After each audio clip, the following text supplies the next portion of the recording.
सुन्दरमुखादरविन्दनेत्रात् कृष्णात् परं किमपि तत्त्वमहं न जाने। श्रीहरिः।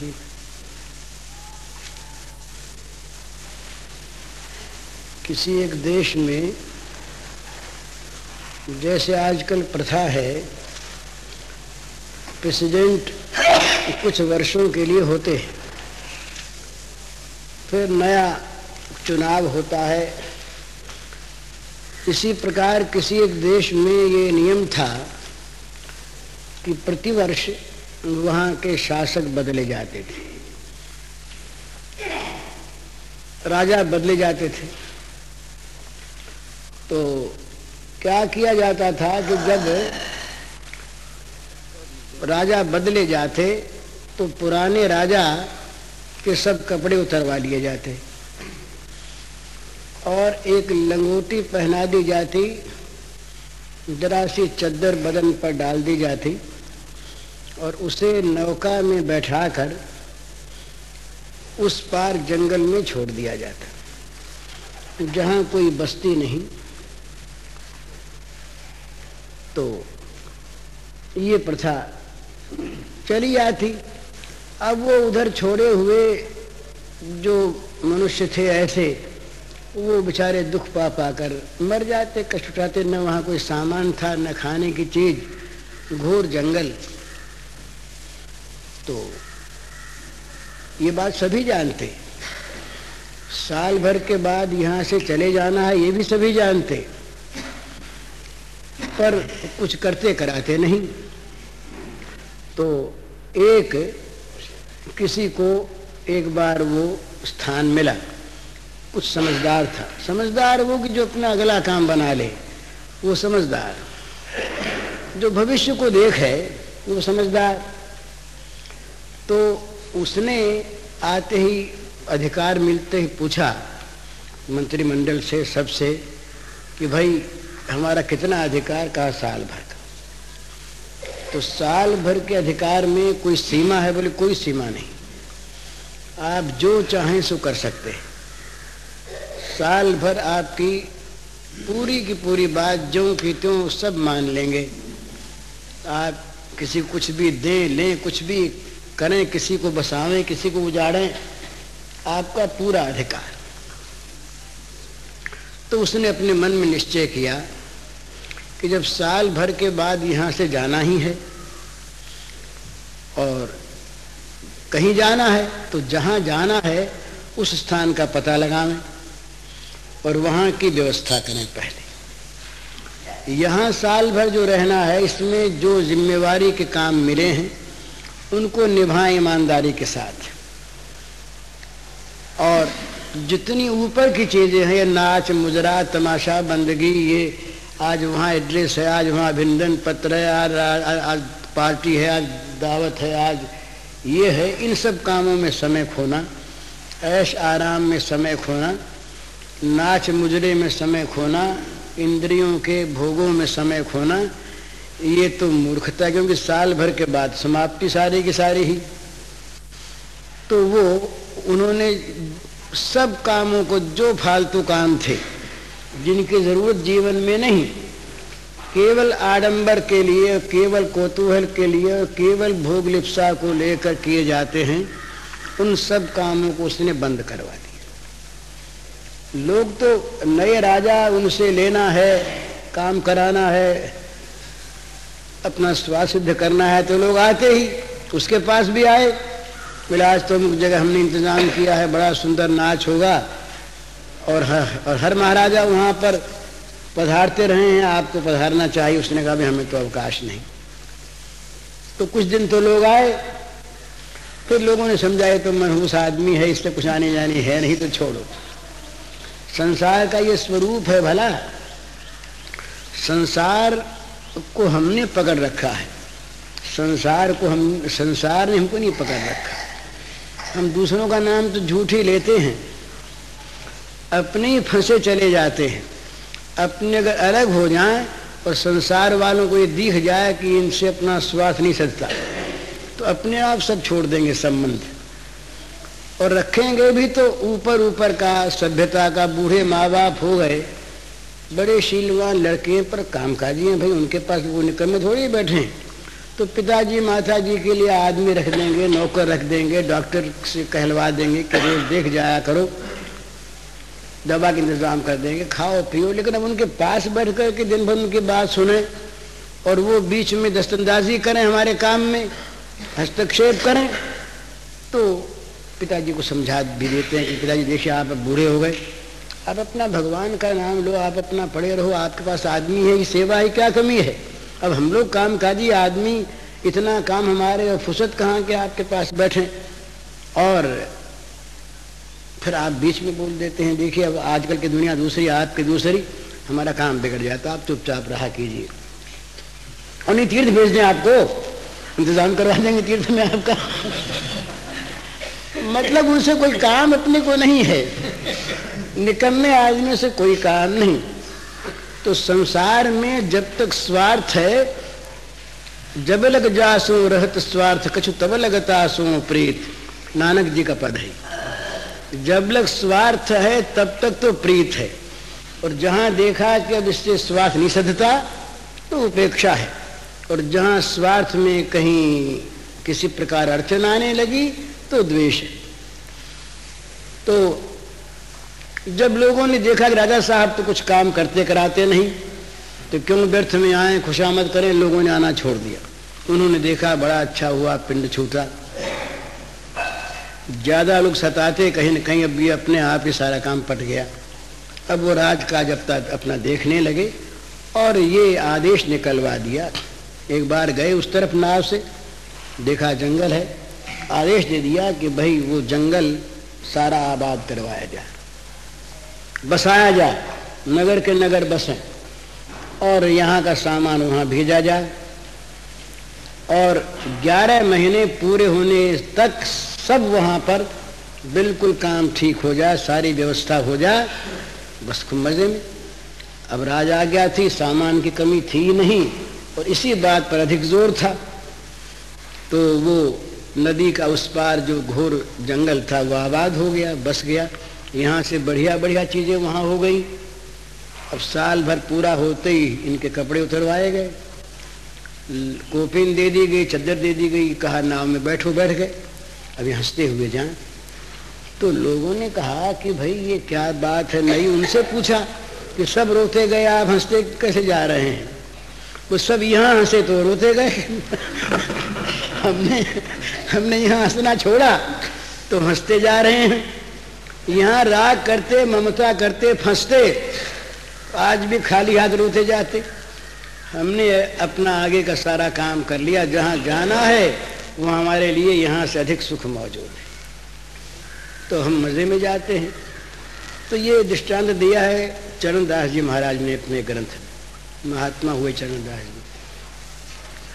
तो कहने का मतलब ये है कि हमारी जो उम्र है ये बिल्कुल मपी तुली है, श्वासों का हिसाब है, कितने श्वास आवेंगे, और जहां श्वास पूरे हुए उसके बाद महाराज विल तैयार है, वकील साहब बैठे हैं पास, बोले एक सही हो जाए इतने में, एक सही हो जाए इतने इनको होश रहना चाहिए। पर डॉक्टर के सामर्थ्य नहीं कि एक सही करने योग्य उनको बना दें या उनको इतना समय और मिल जाए, ये नहीं होता। तो इसलिए जो कुछ भी करना है, और करना है ही, मानव जीवन ही वो करने के लिए मिला है, उसको सबसे पहले कर लेना है। तो यहाँ के लिए तैयार रहे। तैयारी का अर्थ यही है कि यहाँ कहीं मन अटके भटके नहीं, और आगे के लिए तैयारी रहे। तो आगे के लिए तैयारी का अर्थ है आगे के लिए भगवान में हमारा मन लगा रहे, भगवान हमें ले जाने को प्रस्तुत रहें, ये तो आगे की तैयारी। और यहाँ का मन भटके, वो तैयारी क्या है कि यहाँ कहीं ममता आसक्ति नहीं रह जाए।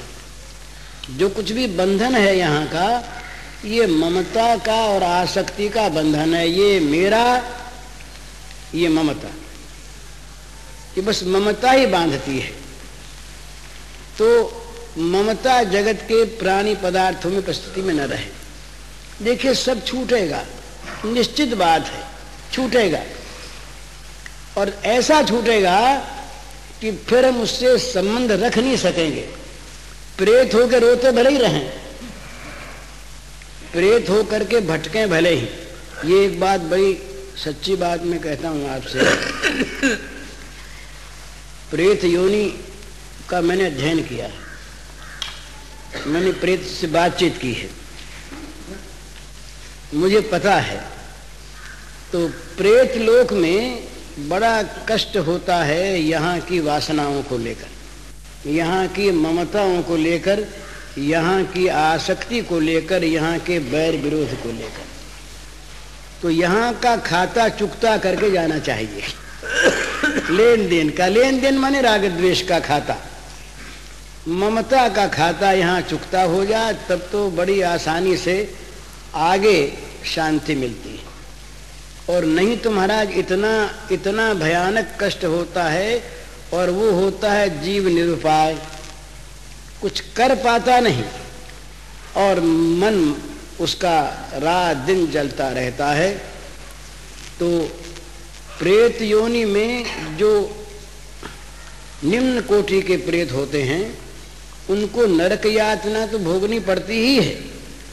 उसके अतिरिक्त उनका मानस क्लेश इतना भयानक होता है कि जिसको किसी प्रकार से वो मिटा नहीं सकते।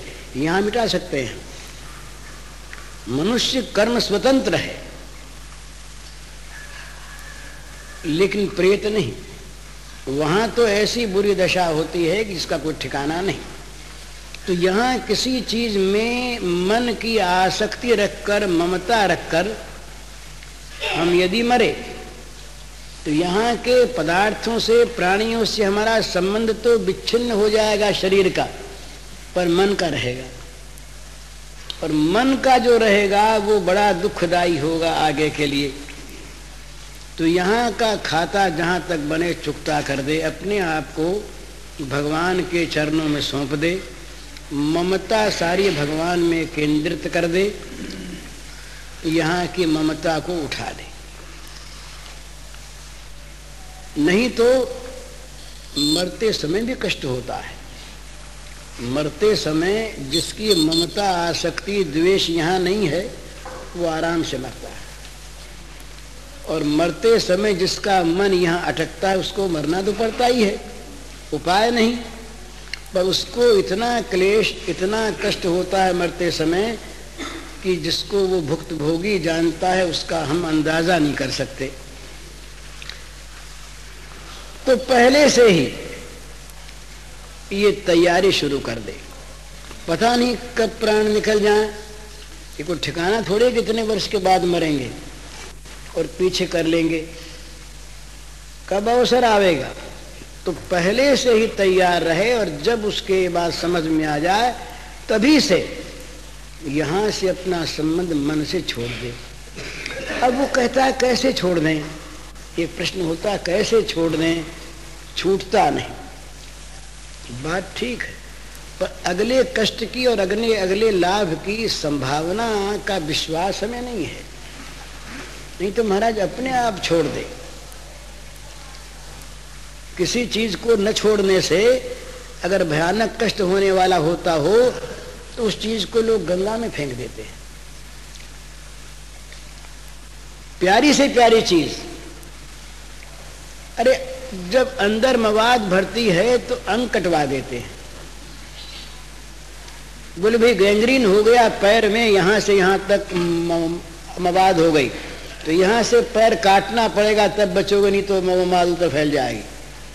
तो चाहता है न कटें, पर समझता है कि अब तो बचेंगे नहीं, बचे इतना पैर काट दो, घोड़े ही लगा लेंगे, कोई बात नहीं। तो अगले दुख की, कष्ट की संभावना में विश्वास यदि होता है तो यहाँ का त्याग करने में कष्ट नहीं होता। और अगले विशेष लाभ की संभावना होती है, तब भी इस त्याग में कोई कठिनता नहीं होती। ये एक समझने की बात है कि जिस साधन में और जिस त्याग में कठिनता का अनुभव है वो स्वाभाविक नहीं है, वो थोपा हुआ है।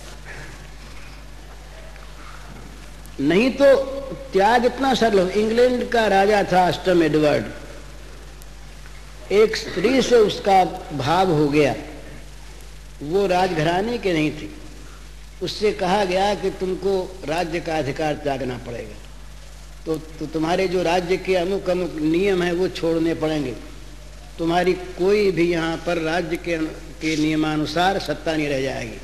है मंजूर? उसने कहा सब मंजूर। लिखित सब उसने दे दिए, छोड़ दिए। क्या बात है!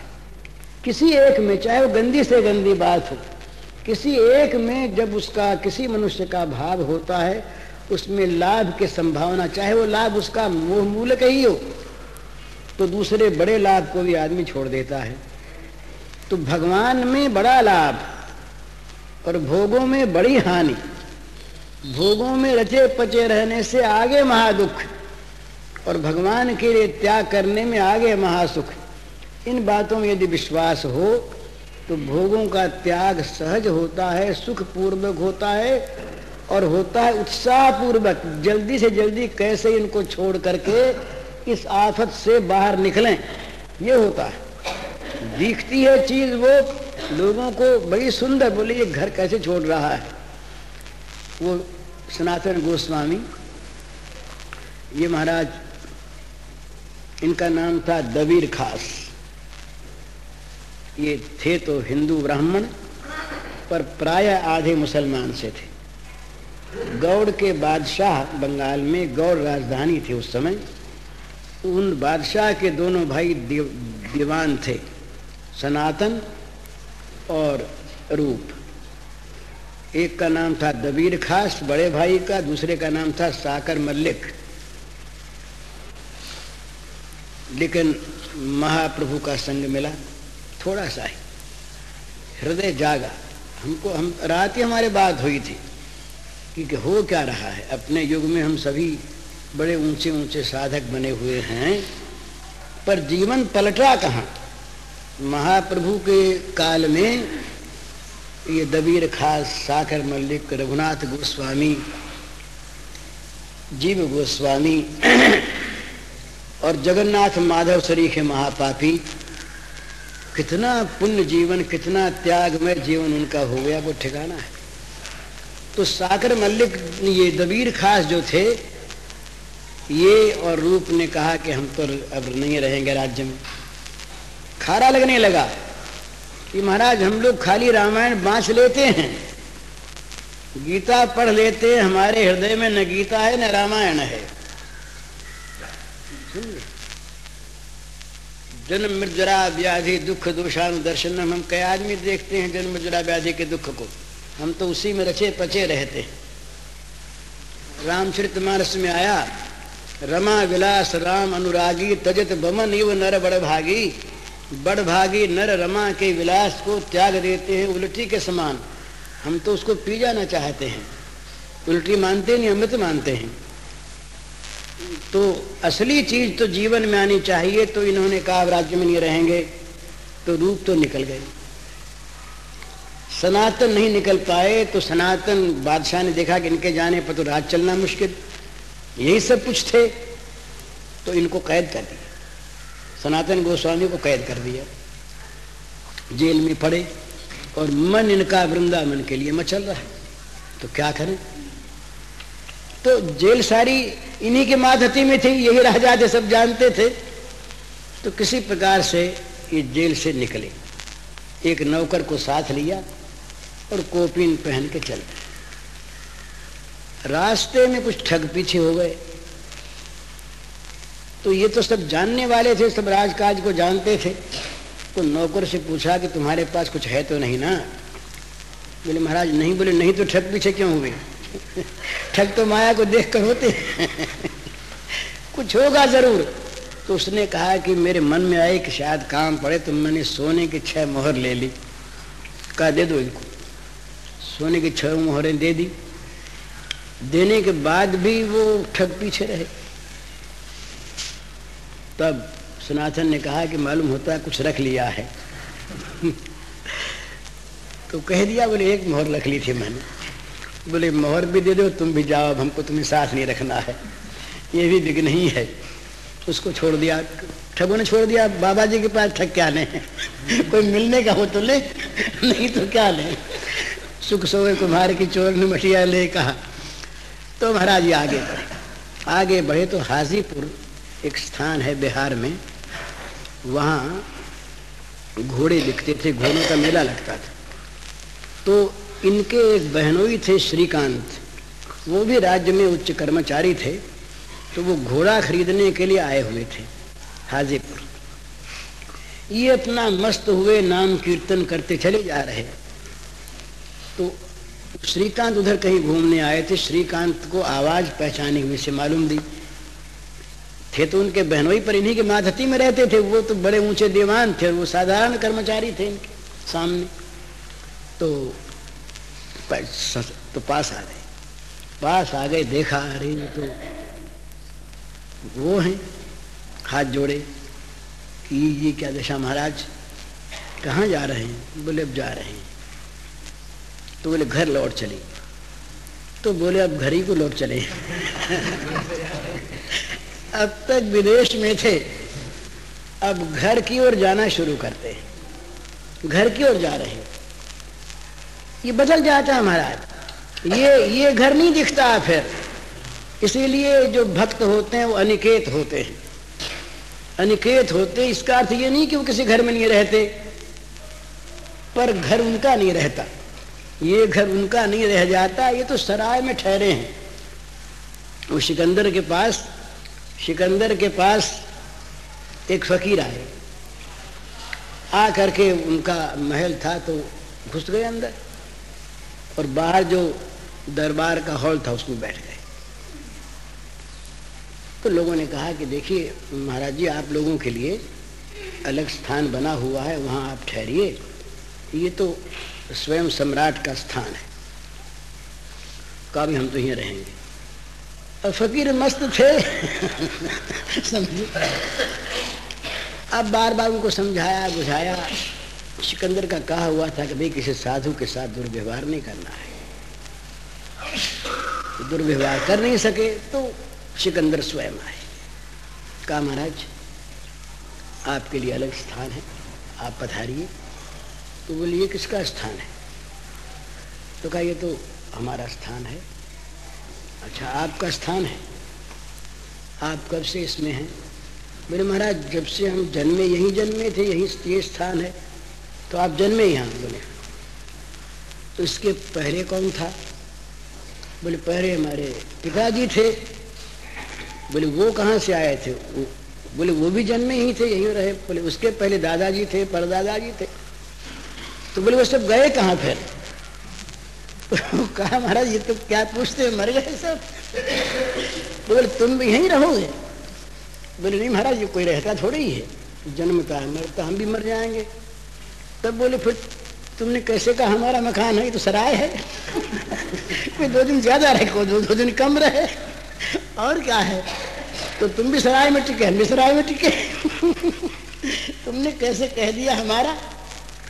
तो कोई साधु फकीर जिद्दी थोड़े ही थे, उन तो समझाने आए थे कि भाई तुम किसी मकान को, किसी घर को अपना मत कहो, इसमें से ममता निकाल दो। वास्तव में ही ये तुम्हारी चीज नहीं है, तुमने ममता का आरोप कर रखा है, तुम्हारी है नहीं। तो सनातन ने कहा घर जा रहे हैं, घर जा रहे हैं। तो समझाया बुझाया, उनके पास कुछ था नहीं। अब इतना त्याग एक कोपीन के सिवा, ये महाराज ये ऐसे बड़े त्यागी हुए। एक कोपीन रखी इन्होंने, एक मिट्टी का करवा, कमंडल नहीं रखा काठ का, भी फूट गया, मिट्टी का करवा रखा, और छत के नीचे कभी सोए नहीं। और पेड़ भी रोज बदला, एक पेड़ के नीचे कल नहीं रहे, उसमें भी कहीं ममता ना आ जाए। बाहर का इतना इनका महान त्याग रहा। तो श्रीकांत ने बड़ा जोर दिया, बोले कुछ है नहीं आपके पास? जाड़े के दिन थे, अब ये राजा रह करके आए तो कहा महाराज एक कंबल ले लो। तो माने नहीं श्रीकांत, तो एक भोट कंबल थी बढ़िया, वो कंबल उनके कंधे पर डाल दिया। उन्होंने कहा अच्छा डाल दो।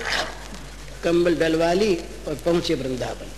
महाप्रभु के सामने गए तो महाप्रभु ने आदर किया, भाई बड़ा सुंदर। पर महाप्रभु कोई रस की बात, कोई मंत्र दीक्षा इत्यादि न दें, और महाप्रभु की आंख कंबल की तरफ जाए। तो ये अब समझ गए कि ये कंबल बाधक हो रही है। तो यमुना जी के घाट पर गए, जा करके वहाँ एक भिखारी था, उसके पास फटी गुदड़ी, चिथड़ा बिल्कुल न मालूम, उसमें हजारों जगह कारियाँ लगी गंदी। उससे कहा कि गुदड़ी दे दो हमें और एक कंबल तुम ले लो। बड़ा प्रसन्न हो गया, उसने गुदड़ी दे दी, कंबल ले ली। गुदड़ी डाल करके जब ये महाप्रभु के सामने आए तो महाप्रभु ने कहा सनातन तुम पर कृष्ण की बड़ी कृपा है, तुम पर श्री कृष्ण की बड़ी कृपा है। तो महाराज मैं बात ये कह रहा था कि हम जिस घर में, जिस शरीर में, जिन प्राणी पदार्थों में ममता आसक्ति अहंता किए हुए हैं, ये सब कुछ भी हमारा नहीं है। ये मिथ्या आरोप है और इसमें हमने अपने को जानकर फंसा रखा है और उस फंसावट से निकलना नहीं चाहते। भगवान कभी निकलने का अवसर देते हैं, ऐसा कोई बना देते हैं प्रसंग, तो हम भगवान से कहते महाराज हमको तो फंसाइए रखो। ये शब्द चाहे न कहें हम, पर हमारी ये चीज जो कि त्यों सुरक्षित रहे, बनी रहे, हमसे ये बिछुड़े नहीं और हमारा संबंध बना रहे इससे।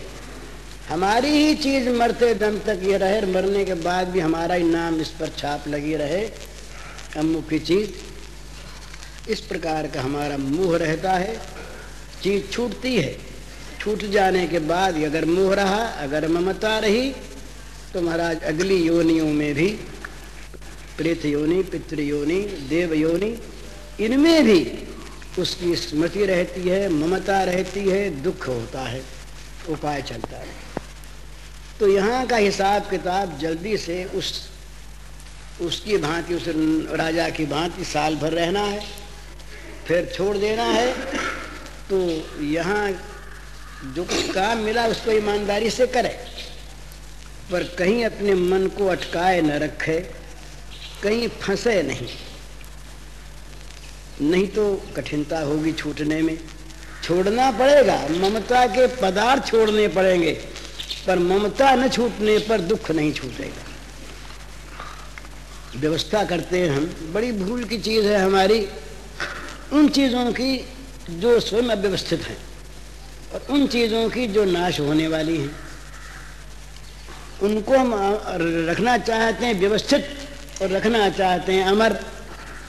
जो स्वयं अव्यवस्थित हैं माने अनित्य हैं, आज जिसका एक स्वरूप का दूसरा स्वरूप नहीं।